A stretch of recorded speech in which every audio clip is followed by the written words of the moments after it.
হরে কৃষ্ণ কৃষ্ণ কৃষ্ণ হরে হরে, হরে রাম রাম রাম হরে হরে। হরে কৃষ্ণ। সুপ্রিয় গৌর ভক্তবৃন্দ, আপনারা সকলে দর্শন করছেন নন্দ মহোৎসবে ৫,০০০ ভক্তের মধ্যাহ্নকালীন মহাপ্রসাদ বিতরণ।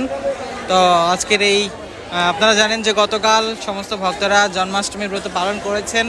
তো যারা কালকে জন্মাষ্টমীর ব্রত পালন করেছেন, আজকে সমস্ত ভক্তরা নন্দ উৎসব পালন করছেন। তো নন্দ উৎসব উপলক্ষে এবং আজকে ইসকন প্রতিষ্ঠাতা আচার্য শ্রী এসি ভক্তিবেদান্ত স্বামী প্রভুপাদের ১২৮তম শুভ আবির্ভাব তিথি এবং ভগবান শ্রীকৃষ্ণের নন্দ মহোৎসব, মানে ভগবান শ্রীকৃষ্ণের আবির্ভাব উপলক্ষে নন্দালয়ে এই নন্দ মহোৎসব আয়োজিত হয়েছে। সেই উপলক্ষে ইসকন সিলেটে মধ্যাহ্নকালীন সময়ে ৫,০০০ ভক্তদের মাঝে আজকের এই মহাপ্রসাদ বিতরণ করা হচ্ছে।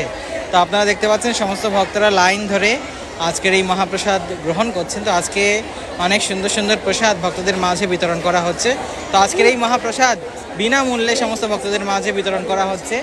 তো এখানে আপনারা দেখতে পাচ্ছেন এখানে প্রায় ৫,০০০ ভক্ত দুপুর ১টা থেকে এই মহাপ্রসাদ বিতরণ করা হচ্ছে। এখন প্রায় ৩টা বাজে, ২ ঘন্টা হয়ে গেছে।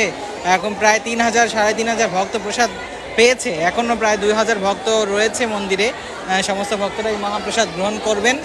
তো একদিকে প্রভুরা এবং আরেকদিকে মাতাজিরা সুন্দরভাবে সুশৃঙ্খলভাবে আজকের এই মহাপ্রসাদ গ্রহণ করছেন।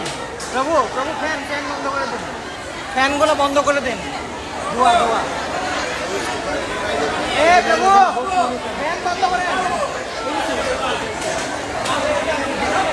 তো প্রচুর পিছনে রান্না হচ্ছে এবং এখানে ধোয়া হচ্ছে ফ্যানের কারণে। তো ফ্যানগুলো বন্ধ করার জন্য নির্দেশ প্রভু